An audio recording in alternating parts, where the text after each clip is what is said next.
How's it going, everyone? Mike here. So I've got a great video for you guys today. We're going to do a little mushroom identification. We're going to be talking about puffball mushrooms, specifically the purple spored puffball or Calvatia cyathiformis. All right.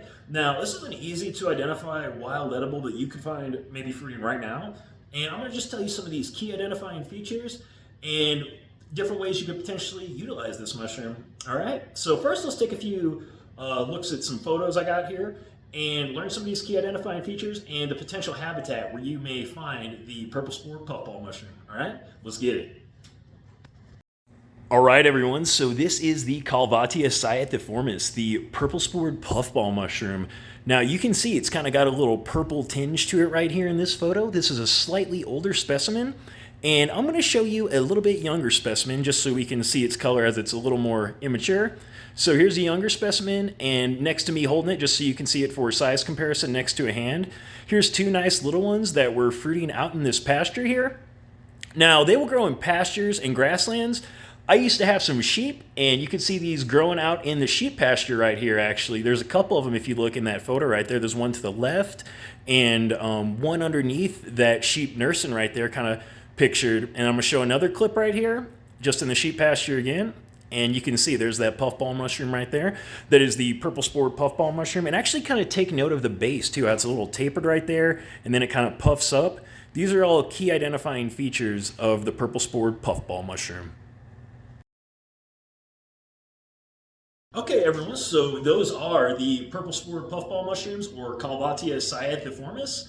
And first I want to talk about when you can potentially find this mushroom. And right now, you could potentially go out, take a little hike, and find the purple spored puffball mushroom. It fruits summer through fall. So we're kind of towards the end of the season right now in North America.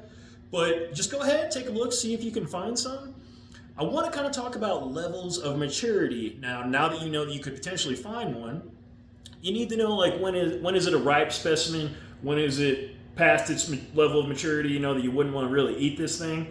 Now, I will say, the older they get, they start developing more spores, and that's when you start to see that purple color, okay? So typically, the younger specimens, you're not going to see that purple color start to come through. And when these things get very mature, they get really dark, kind of brown, and super brittle. They just fall apart, turn into kind of like mush. And basically, when you pick one, what you want to do is you just want to cut it in half. One reason is for identification, okay, and another reason is for just to check maturity. First, let's kind of talk about the maturity of it. Now, I want to show a few photos, again, of these different puffball mushrooms, just so we can talk about the different levels of age of this mushroom, and then you can see how mature they are, right? So let's look at some of these photos again. Purple spore, puffball mushroom. All right, everyone, let's talk about the levels of maturity on these purple spored puffball mushrooms. Now, these right here are good edible ones. You can see that they're kind of off-white in color. They haven't really turned purple yet. You always want to slice them open for sure to tell. Here's one, like I said, a little bit older, kind of displaying that purple color on the outside. And you always want to cut them open, see how white they are on the inside. If there's any discoloration at all, you don't want to eat it, or you want to cut that away and not eat any discolored parts. Here is a super old one, so let's check this out. We're slicing this one open right now, and we will actually see the spores release on these really large purple spored puffball mushrooms. Watch, here they come. These things are actually loaded with spores, so you want to kind of be careful even working around some of those. Now, here is a puffball species. This is actually a Lycoperdon. But what I want you to take note of here is see how that is pure white on the inside? This applies to all puffball mushrooms. Only eat them if they are all pure white.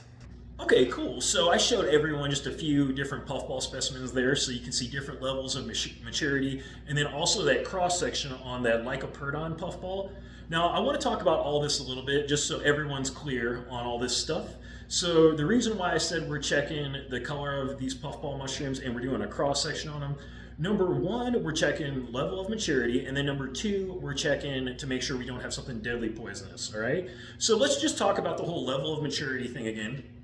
So the off-white specimens, like the ones that are off-white on the outside, I'd say cut them open and see if you got something good, or even if they have a little purple tinge, cut it open and see what you got, because it might be pure white on the inside. Now, the rule of thumb is if it's pure white on the inside, you can eat it, you're good to go. What you're really looking for is you're looking for number one, discoloration, and then number two, just the fact that you don't have something deadly poisonous. Now, as far as looking for something deadly poisonous, when you do the cross section, what you're looking for is you're trying to make sure you do not have an immature amanita, okay? Now, an immature amanita could be potentially deadly. What you're looking for is you just want to see in that cross section, is there like a little cap and stem mushroom forming up inside that cross section? And if you can tell it's not pure white and there's something like interesting growing in there, do not eat it. You've got some type of amanita on your hands. And if you're ever unsure of anything, like I've said before, never eat it, always verify it with an expert. But these are a few of the reasons, like I said, why you should do a cross section on your puffball mushrooms, just to check the level of maturity and to make sure you don't have a deadly poisonous species. Now, that one cross section that I did show there, that was actually not the Calvatia cyathiformis, the purple spored puffball mushroom. That was a Lycoperdon puffball. But that is just kind of one of the basic things about puffballs. You can just slice them open and look at all puffballs like that and see if they're pure white on the inside doing a cross section. And it applies to pretty much all puffballs. But I did have the photo of the Lycoperdon, so I wanted to share that with everyone just so we could see a cross section of a puffball that was pure white on the inside. Now, next thing I want to talk about is kind of like uses for the puffball mushroom. As far as culinary uses, this is a good mushroom to eat. It's pretty bland in flavor, so whatever you cook it with, you can kind of make it take up those flavors. The larger, giant puffball mushrooms, I've heard of people making puffball pizzas out of them and things like that. So we'll talk about that in the future when I do a video on the giant puffball mushroom, but you can also make like little mini pizzas with the purple spored puffball mushroom. But there's all sorts of ways you can cook those, so just get creative and have fun when you're cooking them. I've also heard of like traditional uses with puffball mushrooms with indigenous people, and I've heard that indigenous tribes would use puffball mushrooms for two things actually. They would use them to stop bleeding from wounds, like if they have an injury or something, to like kind of like just stop the blood, I guess, blood loss. So I thought that was kind of cool. And another interesting thing they used it for was like tinder or fire starters. I've heard this before with the tinder conch mushroom, but this was actually the first time I had read this as I was reading about the history of the puffball mushroom. I had heard that different indigenous tribes have used it as a fire starter as well. And you can actually dry these things out and potentially use a puffball as a fire starter, I'm sure. I've never tried it myself, but I might want to do it now in the future. Maybe we'll do it in a YouTube video just to see if we can prove what the indigenous people did as using a mushrooms as tinder and whatnot. But I just felt like that was interesting and I wanted to share it with everyone.